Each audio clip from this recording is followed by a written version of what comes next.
The 6 o'clock news starts right now. Can you do that in a public school? That is the question parents want an answer to after a pastor made some claims online that he wants a local elementary school to become financially dependent on his church. In posts online, Carl Young says he has plans to rent space at Lamar Elementary to hold the weekly services for Garden City Church.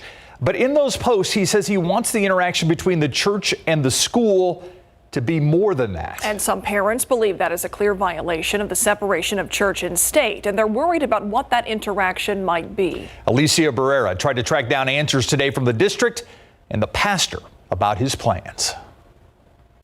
In this more than hour-long podcast uploaded to YouTube 6 months ago, the guest, Pastor Carl Young, talked about planning a church in the backyard of the Mankey Park neighborhood. And we're hoping to launch a Sunday gathering officially in January of 2023 there in Lamar Elementary. According to Young, SAISD agreed to rent space for church gatherings. And so we've toured the school. They're like, yeah, you guys can use classrooms, gyms. But for some parents and neighbors, it's what he said about the church's financial plans for the school that worries them.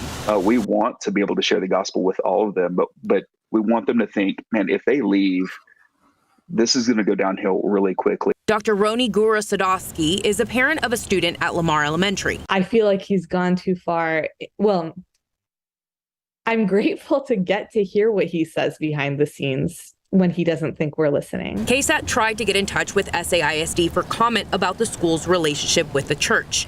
A district spokesperson sent back a one-line response saying, "We're investigating this matter to determine our next steps." But my hope is that we can continue to work on helping Lamar be funded by the community and, appropriately by taxation, as a school ought to be. We also asked Pastor Young about the remarks in this video. The Lord owns the school.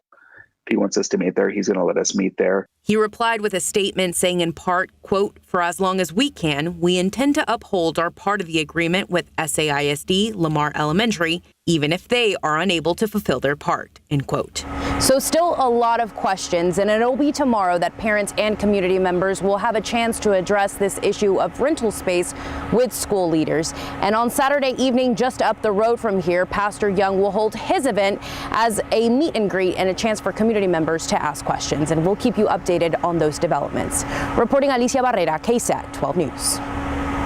Now to the latest on the ex-constable in court. Testimony for the state concluded this afternoon on day 7 of Michelle Barrientos Vela public corruption trial, but not before an hours-long confrontational cross-examination. Texas Ranger Bradley Freeman defended his handling of the case, as attorneys for the ex-constable pointed out that he never specifically requested cash logs from Barrientos Vela. The back and forth between Freeman and defense attorney Nico LaHood at times fiery. That's not the same one, Nico, so be careful because the other one had officer's name written off to the side. They're both in evidence. All right. Thank you for Hey, you're going to do it to me, I'm going to do the same to you. Really? that's how you work, right? Move along. Is that how you work? Ask a question. The prosecution rested around 3:30 p.m. The defense indicated it will rest its case after the trial resumes around 10:30 tomorrow. An Edgewood ISD teacher is out of a job after speaking to a student in a, quote, unprofessional manner. That fired teacher was caught on video. A district spokesperson says the district acted immediately when they were made aware of the video. In a statement, that spokesperson said in part, quote, "This type of behavior does not align with the district's core values and will not be tolerated," end quote. The name of the specific school and grade of the student were not given out, nor any details on what that teacher said. It's happened again. An argument between drivers on the highway near downtown ends with bullets being fired into a car. Now San Antonio police want your help finding the shooter. Last Thursday, police say a driver pulled up beside this gray car at I-35 and I-10 and started shooting. The driver of the gray car later found 2 bullet holes in his vehicle. If you can help police solve this road rage case, call Crime Stoppers at 210-224-STOP. The U.S. Food and Drug Administration today announcing the authorization of an updated COVID booster vaccine. This updated version will be a combination of the original vaccine plus a part that is meant to target the newer COVID variants. The updated boosters are only for people who have already had their primary vaccinations. Getting these updated shots may become the new norm. The protection we've gotten from the previous version of the vaccine has been good, but it's changing. And we need to keep up with that, just like we do every year with influenza. The vaccine we get is different from the previous year because that virus changes. And so we need to probably stay up to date with COVID, just like we do with influenza. There is one more step before the updated booster can be rolled out. The CDC must recommend who should get the additional shot. The CDC advisory panel will discuss that recommendation tomorrow. More money coming their way amid the ongoing city budget talks. One department could see its budget triple compared to this year. The proposed jump in the Neighborhood and Housing Services Department comes as San Antonio tries to tackle its affordable housing program. City Hall reporter Garrett Berger has more on what that money will go to. But first, Garrett, how is the city affording this huge budget increase?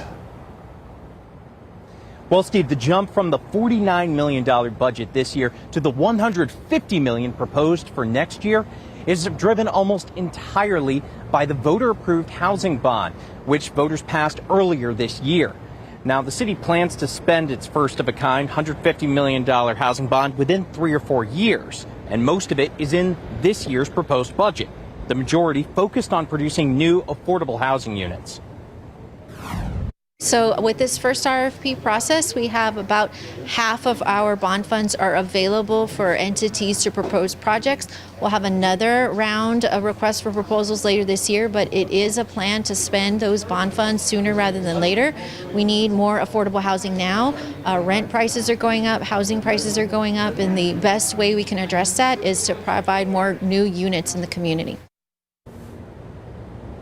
The city's also spending bond money on home rehab and repair programs. Between the bond and typical city revenue sources, the city has about $26 million set aside for that, and it's currently accepting applications. We've got more information on how you can apply if you need help fixing up your home.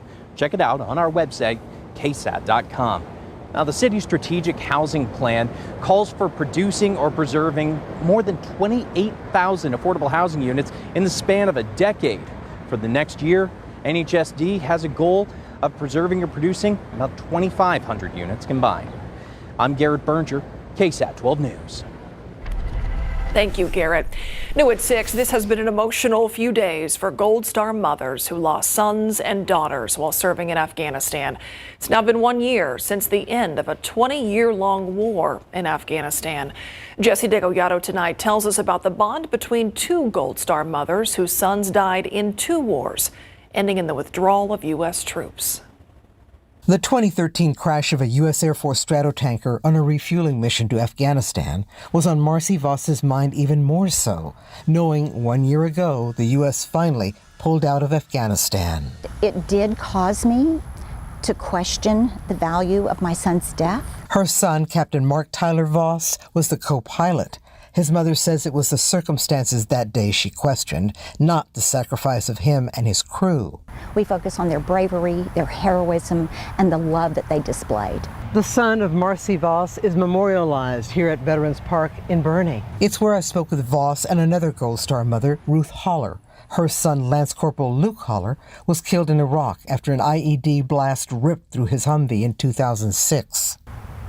I can still remember all of the details. But like Voss, it was not only the shock and sadness of losing their sons. We were inundated with support and encouragement. Especially, they say, among other Gold Star mothers. It's a very healing process to turn that inside out, to focus on others. I call a lot of them my besties. This pair of Gold Star mothers say they have a shared bond of sacrifice, not only by their sons, but also by their friends and families. Because we suffered as well. Jesse Degollado, KSAT 12 News. Sacrifice we hope will not be forgotten. Let's check out TransGuide right now. This is 281 at Loop 410 West. Look how slow both the on-ramp and 410 itself are right now. We don't know exactly what's causing this backup. It's usually crowded at this intersection, but not like this. Again, this is 281 South. The ramp as it goes to 410 West. There is an accident that's farther up 410, but it's all the way at Callahan, so I'm not sure it would be impacting this far back, but something's slowing down traffic out there. This year is the 50th anniversary of the Uvalde State Football Championship. The team, the coaches, will be honored at this Friday's home game, their first home game. One of those coaches moved on to become a local high school legend. Jerry Comalander sat down with our RJ Marquez to reflect on his time in Uvalde and what the community means to him.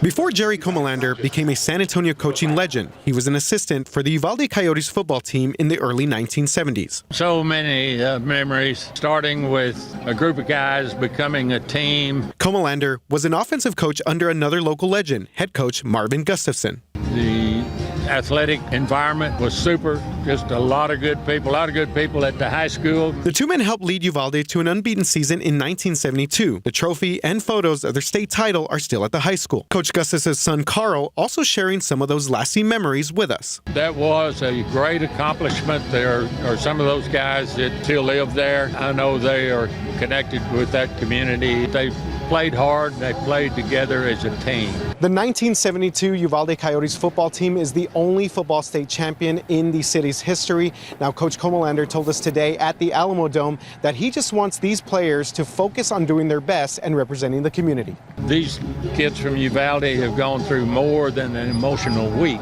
They've gone through several months of high emotion. As the 1972 team returns Friday to be honored by the community during the home opener, it will come on a night of more healing. The score will take care of itself. I know they want to play good for themselves and for Uvalde High School, most of all for that community.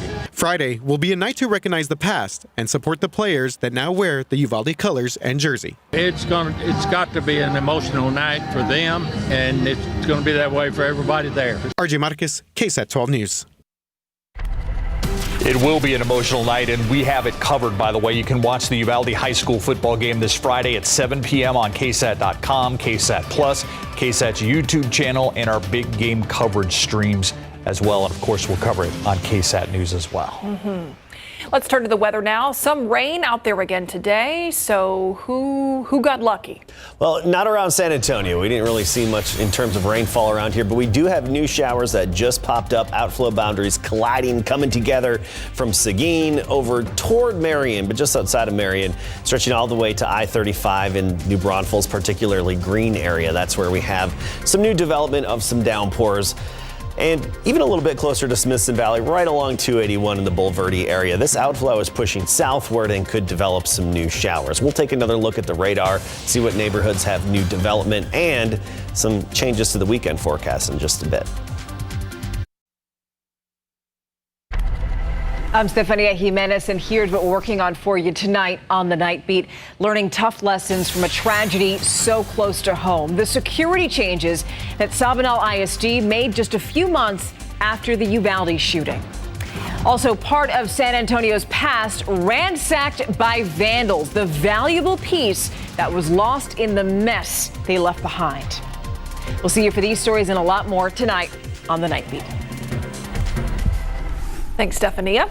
Let's take a look outside with Sky 12. You know, the heat hasn't really been the issue this week. The air is just so thick out there with humidity. Which you would take if it meant rain. That's what we need. And it has for some people. Yeah.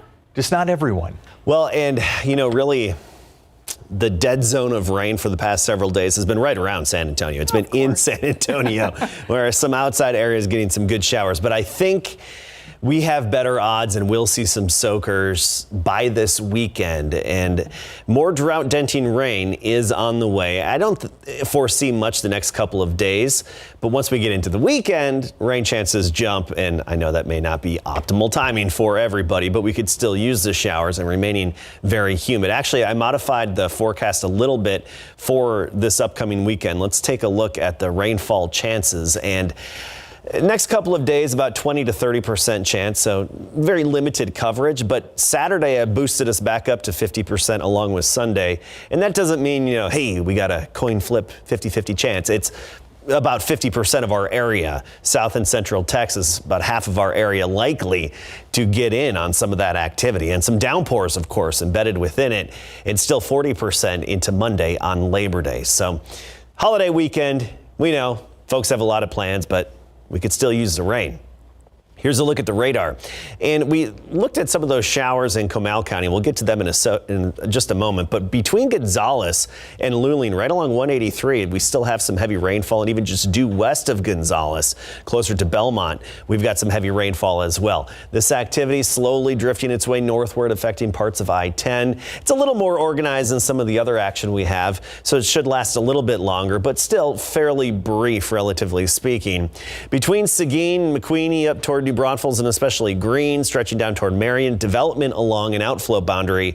And that outflow boundary is actually moving into Bexar County and gives us a shot at a few quick pop-up showers and downpours. Right in the heart of Bulverde here, 46 and 281. Downpour right overhead. This is going to be brief.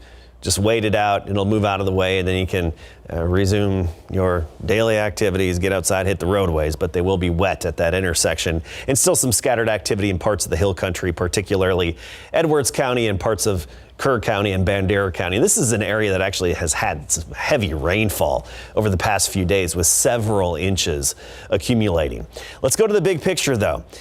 This upper level swirl you can see here in the cloud pattern, and of course when we put the wind stream lines on, that upper level disturbance is drifting westward, so that's why a good portion of the rain today was west of San Antonio, especially earlier this morning and midday, and even into West Texas. That's going to continue to drift westward, and it's going to take a few days for the next real weather maker to move in and help stir things up. That's why I have those lower rain chances tomorrow and Friday, and then I ramped them up even more into Saturday. Here's the future cast. Generally dry in the morning tomorrow. A few showers possible, Valverde County and closer to the Rio Grande. We get into the afternoon, I give it a 20 to 30% chance. So pretty slim chances, just a few random pop-ups here and there tomorrow afternoon and into the evening hours. And then this weekend, better coverage, better odds. So our high today, let's talk temperatures, 93, of course, a very sticky 93, and our average now is 94. We're currently at 92. It feels like 96 when you factor in that muggy dew point of 68. Right now, Hondo's 81. Meanwhile, 83 in Gonzales and 92 in San Antonio. You can see where we have some rain in the area. Seguin rebounded back to 90 degrees, but Uvalde at 75, Los Maples 73, thicker clouds off to the west. And we'll fall through the 80s and 70s this evening. Tomorrow we start the day at 76. By noon we're 87, then 94 the high temperature, with that 20 to 30% chance.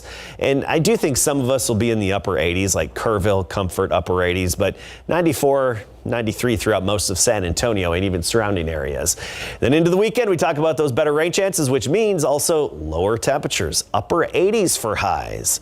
This Labor Day weekend, Saturday all the way through Monday. Okay, thank you, Adam.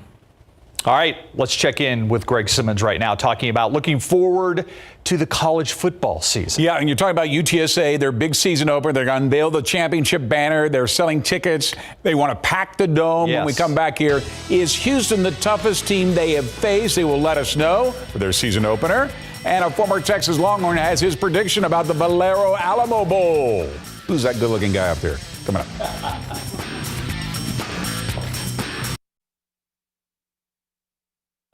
The UTSA Roadrunners have announced that seats in the upper level of the Alamo Dome for this Saturday season opener against number 24 Houston are now on sale for just $10 plus online fees through this Friday. On Saturday, that price will jump up to $15, and prior to kickoff, the Roadrunners' first ever Conference USA Championship banner will be unveiled. Prior to kickoff of their 2022 season, the Roadrunners were asked if this is the toughest team they have faced against Houston.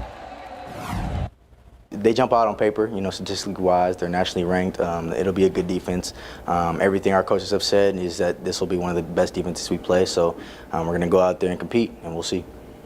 They stack up to the teams that I've played in my short time here.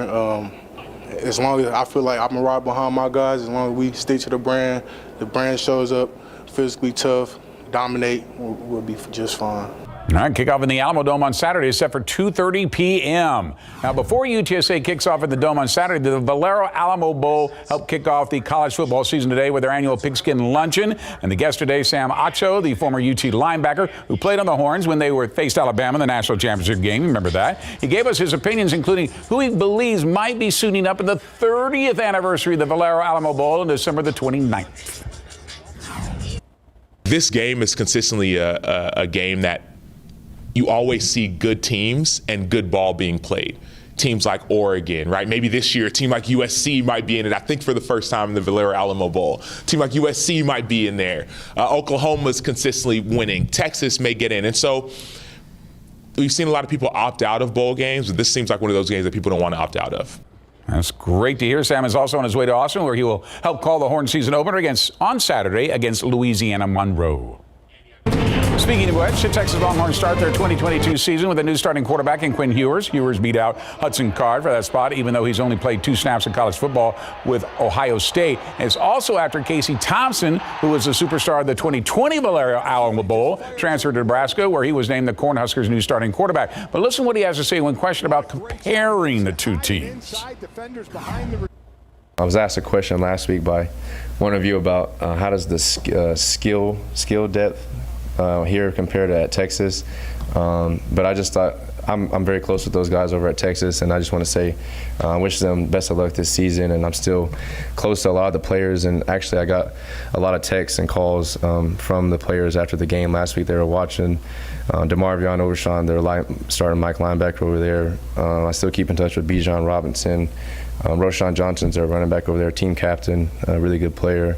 And but I just want to say I respect them. But moving forward from here on out, I don't want to really be asked questions about Texas, because I'm trying to focus on Nebraska. There you go. And kickoff of the Longhorn season opener in Austin this Saturday is at 7 p.m. KSAT 12 Sports was in Carrizo Springs for the Uvalde Coyotes season opener last Friday, in which they won 21-13. Now KSAT will stream live on all of our platforms the Uvalde home opener at the Honey Bowl this Friday night, starting at 6:30 p.m., where our pregame show will carry the entire game, including halftime, with Eagle Pass win. Both coaches are making this happen for us, and we can't thank them enough for all they've had to do here in a very short period of time. We're going to have a full crew down there all afternoon and all evening, and we'll do all of our big game coverage live from Uvalde. I know that you agree with me, but this just feels like something we should do. Have to do. Have to do it. Yeah, absolutely. Thanks, Greg. Greg. Pfizer and Moderna have made it past one government agency, getting a step closer to authorization of new COVID boosters. Next up, the CDC has to decide what the leader of that agency is saying about how fast or how slow progress is being made. And the courtroom maneuverings over the government documents found at former President Donald Trump's Florida estate. Well, they continue tonight. What the Department of Justice says Trump and his people did to keep them from recovering those documents. It's next at 6.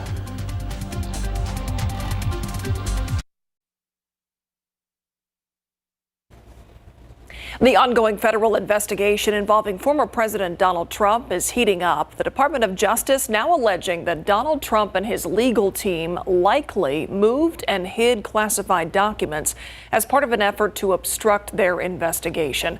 Now, as ABC's Im Wen reports, Trump's attorneys are facing several new legal challenges. That includes a hearing tomorrow where a judge will consider whether to grant Trump a special master to oversee the review of documents seized from his Mar-a-Lago home.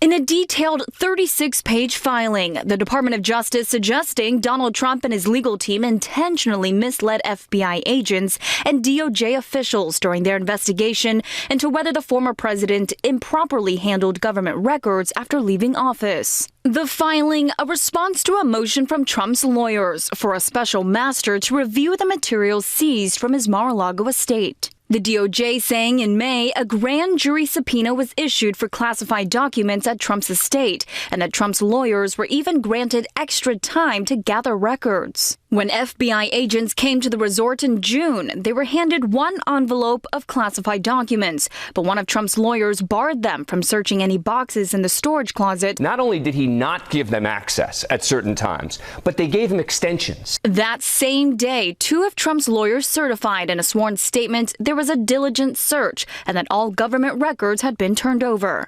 But the DOJ questioned that, saying that in just a matter of hours during the FBI's August search, agents recovered twice as many classified documents. Officials included this photo showing several documents labeled secret and top secret in bright red and yellow, recovered from Trump's personal desk.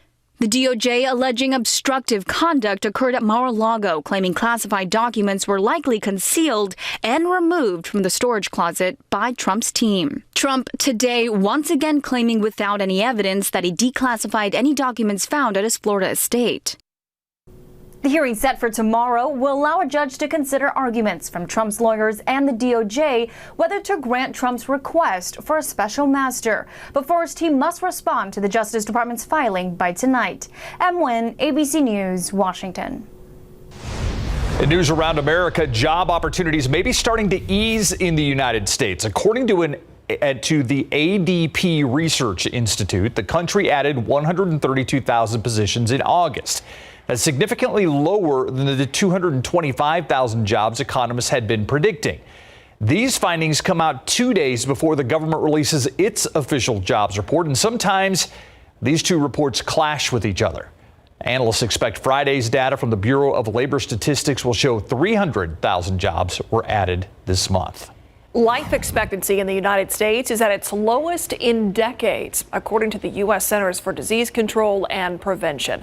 Its new report found that life expectancy dropped by nearly a year between 2020 and 2021, and by more than 2 years, 2.5 years rather, overall since the start of the COVID pandemic. Life expectancy now stands at 76.1 years. That's the lowest it's been since 1996. The CDC says that COVID-19 was the driving factor, with deaths from the virus contributing to half of the decline from 2020 to 2021. And speaking of COVID, one hurdle has been cleared for the new COVID-19 boosters. Today, the U.S. Food and Drug Administration gave a green light to updated boosters targeting the dominant variants. But as Mandy Gaither reports, a top U.S. health official also responding to criticism that the U.S. government is moving too quickly on these boosters. In the U.S., BA.5 continues to be the dominant variant, last week causing nearly 9 out of 10 new COVID infections, according to CDC estimates. I really would love to be ahead of this variant this season. That's what the updated COVID-19 boosters are aimed at doing. It's a bivalent vaccine, which means it contains mRNA encoding from the original coronavirus spike protein, together with mRNA encoding from the spike protein of the Omicron BA.4 and BA.5 variants. As we have updated these booster shots for the fall, the data that we are looking at is related to very, very small changes in the mRNA sequence and really shouldn't impact safety at all. Both Moderna and Pfizer have now been given initial emergency use authorization from the FDA for their updated boosters, but there is some criticism that the U.S. government is moving too quickly and without enough human data. There's always a question here of being too slow versus too fast. And I think one of the challenges is if we wait for those data to emerge in human data, not just mice data, in human data, we will be using what I would consider to be a potentially outdated vaccine. CDC Director Dr. Rochelle Walensky says the strategy now is to tailor vaccines that would have the greatest effect, ideally one that would have less waning over time by targeting the variants that are dominant now. That was Mandy Gaither reporting. It's now up to an advisory committee with the Centers for Disease Control and Prevention to recommend the new boosters. The agency's director would then need to accept that recommendation before the new vaccines would be available. That vote expected to happen tomorrow. If you are typically someone who does their holiday shopping this time of year, nobody in this studio, no, you might want to hold off a little bit. Which items are expected to get some decent discounts for the holiday shopping season still to come? And we've almost made it through the entire month without a named storm developing in the tropics. That hasn't happened in a while. How long it's been since the last time it happened? Next.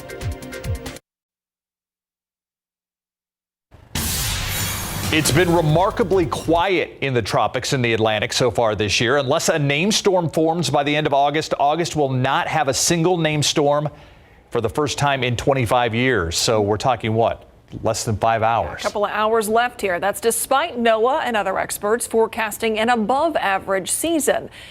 But that's probably not going to continue. Current indications are things are going to pick up. The National Hurricane Center is actively watching 3 areas for tropical cyclone formation over the next 5 days. I knew it had been quiet.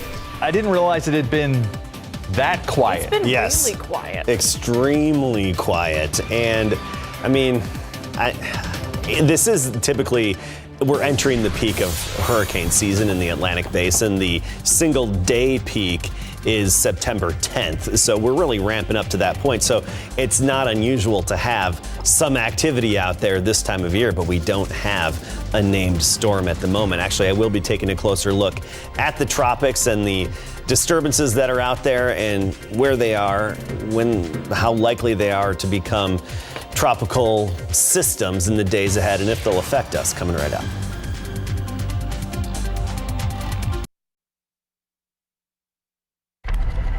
The buzz will soon begin for holiday shopping, believe it or not, and shoppers this year can look forward to some major markdowns, apparently. Executives at Best Buy, Ulta, Gap, other top chains have said that in recent weeks they are expecting a shopping season packed with discounts. Walmart says it's offering more rollbacks than in previous years and a wider array of toys for less than $50 and $25. Shoppers will likely also find discounts on clothing, TVs, beauty products, sporting goods, and other items. Other companies are also ramping up promotions to offer incentives to inflation-strained shoppers who might otherwise be priced out of holiday gifts. So no need to wait until the last minute. I still will, though. This is my favorite buzz story by here. Okay, of course, of course. Yeah. Dolly Parton. That's it. That's the story. Yeah. Dolly Parton is starting a new venture, a line of apparel for pets called Doggy Parton. I love that. The legendary star says she was inspired by her love for animals. Yeah, she teamed up with Sport Pet Designs for the line, which will feature shirts, dresses, squeaky toys. I'm hoping some sort of dog shirt of many colors. Even a blonde wig inspired by Parton. Part of the proceeds will go to a rescue organization that provides homes for displaced animals. At first, the products will be available online through doggyparton.com and Amazon. So if your dog's named Jolene, you have to get one of these. Absolutely. I actually know someone who fits that. And you know, rhinestones, gotta have some sparkle. Of course, yeah. Okay, Tom Hanks now, newest role, not as an actor or a filmmaker. The Academy Award winner is teaming up with Apple to create a trivia game called Hanks 101 Trivia. The game features more than 58,000 questions across several topics, narrated by Hanks himself. Players can choose solo games, can team up with others, or can join a competition. Hanks 101 Trivia launches Friday on Apple's game subscription service, Apple Arcade. Costs about $5 a month. Then you can play on any device. I think I'd do it. Yeah. The lone surviving member of the Monkees pop group has filed a lawsuit against the FBI. Singer-drummer Mickey Dolenz says that he wants any paperwork the agency has on him and his late bandmates.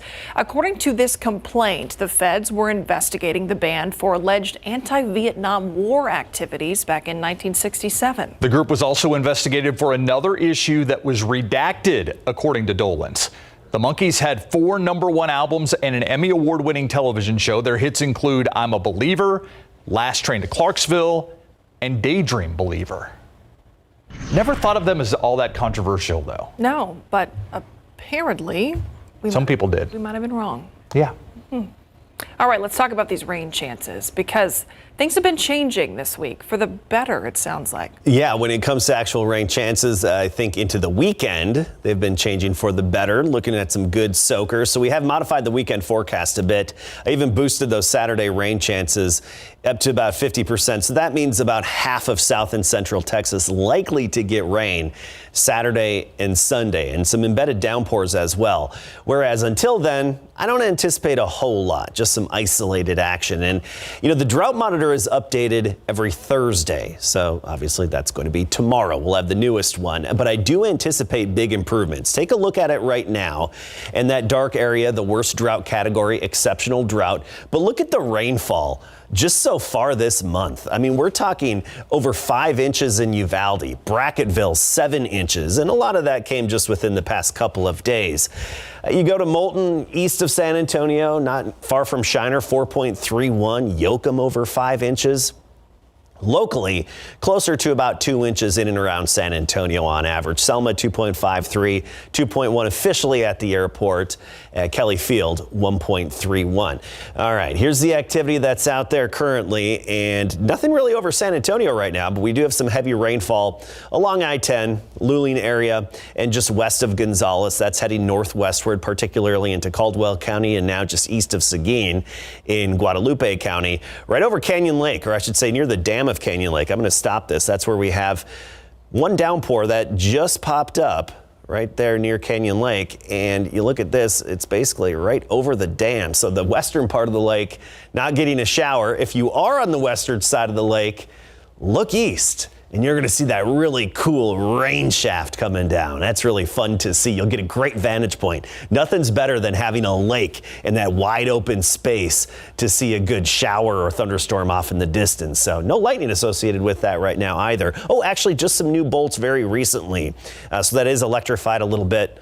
Best to stay indoors when getting that good vantage point. Then we go southward.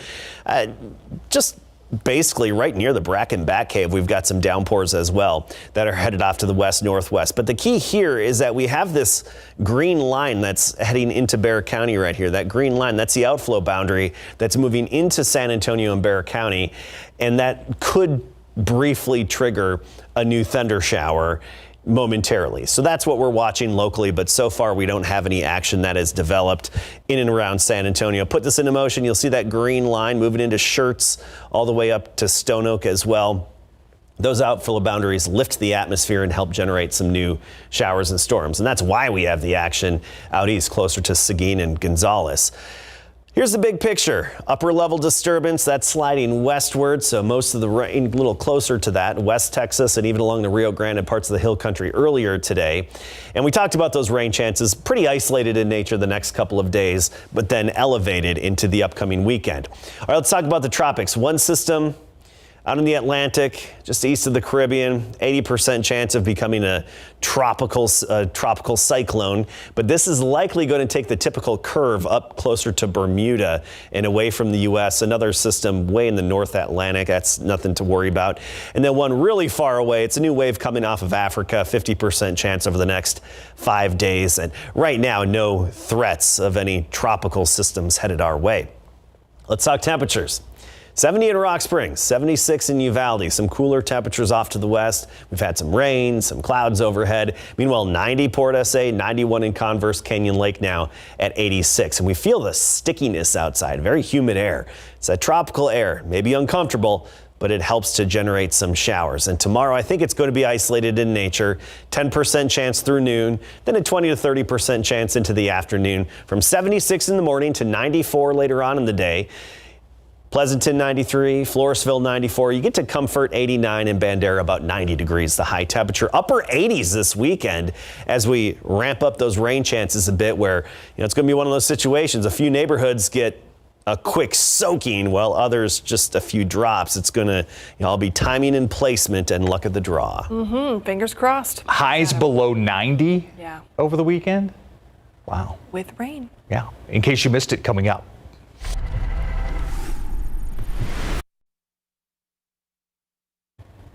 Here is today's In Case You Missed It. We say goodbye to August. It is Wednesday, August 31st. The U.S. Department of Health and Human Services expects to run out of the federal funds needed to buy and distribute COVID vaccines in the coming months. That's according to an HHS official who said it makes a transition to commercialization necessary. Don O'Connell, Assistant Secretary for Preparedness and Response at HHS, says the department has acquired 170 million updated COVID boosters for a fall and winter vaccination campaign, but will no longer have the money to buy or distribute the vaccines as early as January. It'll also run out of its federal supply of several treatments in the first half of 2023. It all comes as Congress has failed to pass additional COVID relief funding that the White House says is needed for vaccines, testing, and treatments. A spat between drivers ends with gunshots ringing out near downtown. Now police are trying to track down the person who pulled the trigger. These images were taken after that road rage incident last week. It happened Thursday on I-35 and I-10. The victim told police the suspect drove up, started firing shots. He later found 2 bullet holes in his vehicle. Job opportunities may be starting to drop in the U.S. That's according to ADP Research Institute. They say that the country added 132,000 positions in August, but that was significantly lower than what they predicted. Economists were expecting almost twice that number. Today marks 25 years since the death of Princess Diana. She's being remembered by many as a woman who brought lasting change to Britain's royal family, helping bridge the gap between centuries of tradition and a multicultural nation in the internet age. Gone now 25 years.